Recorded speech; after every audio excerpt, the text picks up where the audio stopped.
Pancasila Keuangan untuk Indonesia yang Kuat. Sahabat, Pancasila adalah dasar negara yang menjadi kesepakatan Founding Father Indonesia. Merupakan sebuah konsep yang perlu diimplementasikan dalam segala aspek kehidupan, termasuk juga keuangan. Saya menyebutnya Pancasila Keuangan, agar Indonesia, khususnya rakyat Indonesia, menjadi kuat dan mandiri secara ekonomi. Sebelum saya lanjutkan, silakan Anda subscribe Mr. Hari Sol Putra, karena subscribe itu gratis. Mari kita lanjutkan. Berikut kita implementasikan filosofi Pancasila dalam bidang keuangan. Sila pertama, ketuhanan yang Maha Esa. Pemeliharaan agama dan spiritual. Dalam perspektif motivasi keuangan, sila pertama ini bermakna memelihara spiritual, spirit dan ritual dalam keberagamaan. Pada siklus kehidupan keuangan seseorang, dimulai dari diri sendiri, menikah, punya anak, memiliki tujuan keuangan bersama, hingga menikahkan anaknya. Lalu, ketika ajal menjelang, kesemuanya itu selalu terkait dengan akhirat.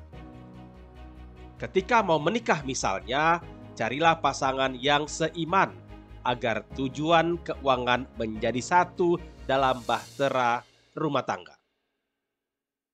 Sila kedua, kemanusiaan yang adil dan beradab. Pemeliharaan kehidupan dan kemanusiaan.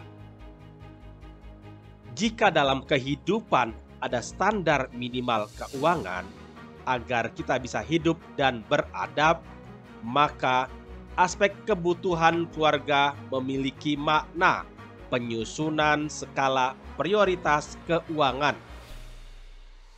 Beberapa prioritas itu antara lain membayar kewajiban utang, zakat, atau perpuluhan atau derma, kebutuhan pokok keluarga, biaya pendidikan, tabungan dana pendidikan, dana emergensi, tabungan dana pensiun, dan seterusnya. Sila ketiga, Persatuan Indonesia. Pemeliharaan keturunan dan keberlangsungan. Janganlah kita meninggalkan anak keturunan kita dalam keadaan miskin. Walau mereka memiliki sendiri jalan kehidupannya, seperti rizki, jodoh, dan kematian, tetapi tugas kita adalah menjamin mentalitas keberlimpahan agar tidak menjadi peminta-minta. Selain itu, kita menjadikan keturunan kita sukses yang paripurna, karena sukses itu adalah gabungan iman dan strategi. Dalam implementasinya, harus satunya antara kehidupan dunia dan akhirat. Layaknya kita mempersatukan semua unsur kehidupan dalam satu tarikan napas. Sukses spiritual, agama, sukses bernegara, bangsa, sukses bisnis, karir kita, sukses keluarga, keturunan, dan sukses diri sendiri atau legacy atau warisan. Semuanya dalam satu tarikan napas tanpa adanya dikotomi. Sehingga kita bisa mempersatukan semua potensi keahlian yang kita miliki.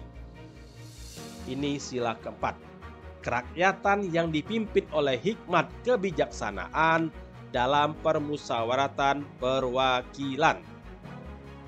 Pemeliharaan akal dalam iptek dan imtak.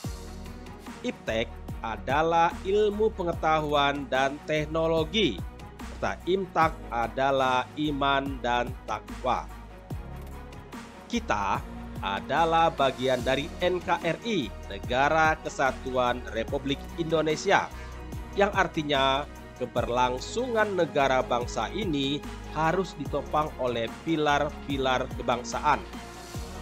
Bangsa yang besar adalah bangsa yang menghargai sejarahnya, dan sejarah itu dibuat oleh orang-orang yang memiliki hikmat dan kebijaksanaan.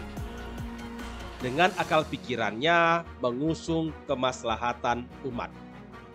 Dalam hal keuangan, kita perlu memiliki mindset berjamaah untuk menyerahkan kepada ahlinya. Jika kita punya pekerjaan atau bisnis secara berjamaah dan menyerahkan kepada ahlinya, maka kita bisa melakukan pekerjaan lain buat kemaslahatan bangsa ini. Pendapatan per kapita warga negara naik yang imbasnya pada pendapatan keuangan negara yang sehat. Kita berdaya secara ekonomi, berdaulat secara ekonomi dalam percaturan bangsa-bangsa di dunia.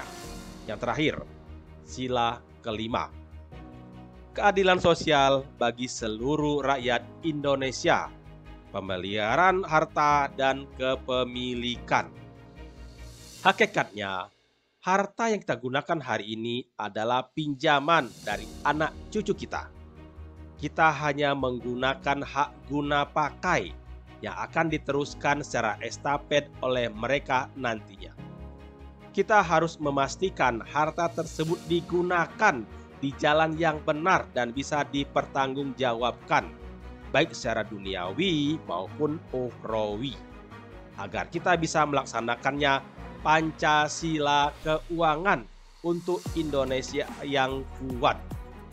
Mari kita mulai dari diri sendiri, keluarga, dan masyarakat kita. Sahabat, siap praktek Pancasila keuangan untuk Indonesia yang kuat? Saya, Hari Sol Putra, Managing Director Wellflow 19 Teknologi, founder Doi Daya Optimasi Institute, motivator keuangan Indonesia. Terima kasih sahabat sudah menyaksikan video dan audio ini. Jika Anda setuju dengan pesan ini, silakan Anda subscribe Mr. Hari Sol Putra. Anda like, Anda komen, dan Anda share seluas-luasnya kepada jaringan Anda. Terima kasih.